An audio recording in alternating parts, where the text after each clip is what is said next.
नमस्कार बच्चों। आज अपन श्रीमद् भागवत गीता में द्वितीय अध्याय को देखते हैं। द्वितीय अध्याय में जब महाभारत के युद्ध में अर्जुन शोक संतप्त होकर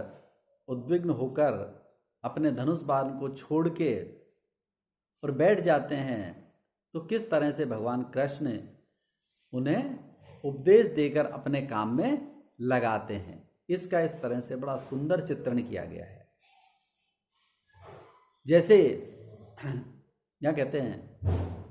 संजय अपनी दिव्य दृष्टि जो उन्हें प्राप्त थी, उस द्रव्य दृष्टि से देखते हुए और धृतराष्ट्र से कहते हैं कि तम तथा कृपया विस्तम अश्रुपूर्ण आकुल क्षणम विसिदंतम इदम वाक्यम वाच मधुसूदन, कि हे कृपयाविष्ट, करुणा से व्याप्त, थोड़ा परेशान दुखी होके इस प्रकार से मन में करुणा का भाव लिए हुए अश्रुपूर्ण आकुल क्षणम, आंखों में आंसू भरे हुए, विषाद करते हुए, विषिदंतम विषाद करते हुए, दुख प्रकट करते हुए, इस प्रकार से मधुसूदनम इदम वाक्यम वाच, श्री कृष्ण से ये वाक्य कहे उन्होंने। इस प्रकार से ये कहा कि महाराज, जो इस प्रकार जो मेरे सामने बैठे हुए हैं, सामने मेरे जो स्थित हैं, उन लोगों को देख के उनके मन में भी ये भाव जागृत होता है, करुणा अपने आप प्रकट होती है और आंखों में आंसू आ जाते हैं कि अब युद्ध होगा, तो युद्ध में ये सारे के सारे जो मेरे भाई बांधव हैं, ये सारे के सारे मेरे सम्मुख हैं, अगर ये मारे गए तो बहुत तकलीफ होगी, और अगर हमारे में से लोग मारे गए तो विषाद करते हुए, आंखों में आंसू लिए हुए, इस तरह से उन्होंने भगवान कृष्ण से इस प्रकार से उन्होंने ये वाक्य कहा। क्या कि कुतः त्वयाम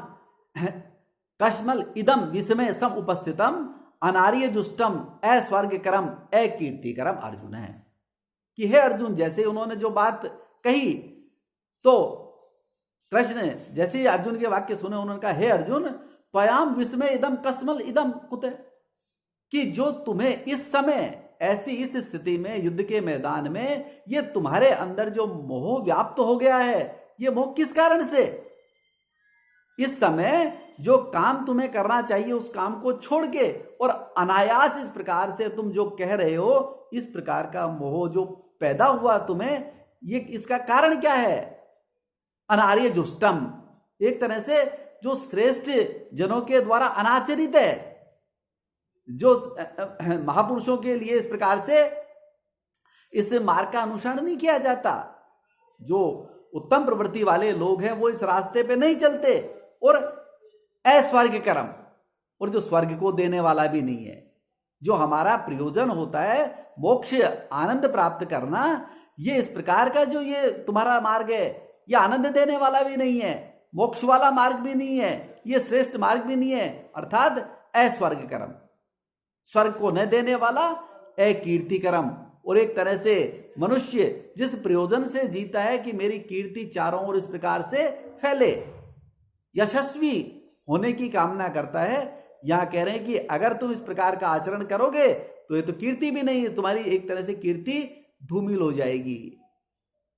भगवान कृष्ण अर्जुन से कहते हैं कि हे अर्जुन, तुम्हें इस समय ऐसे इस मौके पे इस प्रकार की जो तुम्हारे भाव हैं, ये कैसे पैदा हो रहे हैं? इस मार्ग के ऊपर चलकर एक तरह से ये अनार्य लोगों के द्वारा अपनाया हुआ मार्ग, ऐसे वचन है तुम्हारे। श्रेष्ठ जन इस प्रकार की भाषा का प्रयोग नहीं करते, जो स्वर्ग न तो स्वर्ग को देने वाला है और न ही कीर्ति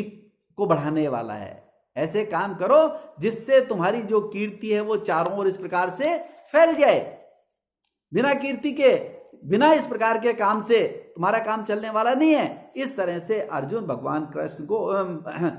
कृष्ण अर्जुन को इस प्रकार से उपदेश देते हैं। आगे कहते हैं, क्लैव्यम मां स्मय गमय पार्थ न एतत् उपपद्यते क्षुद्रम हृदय दौर्बल्यम त्यक्तम वो उत्थिष्ट परम तप है,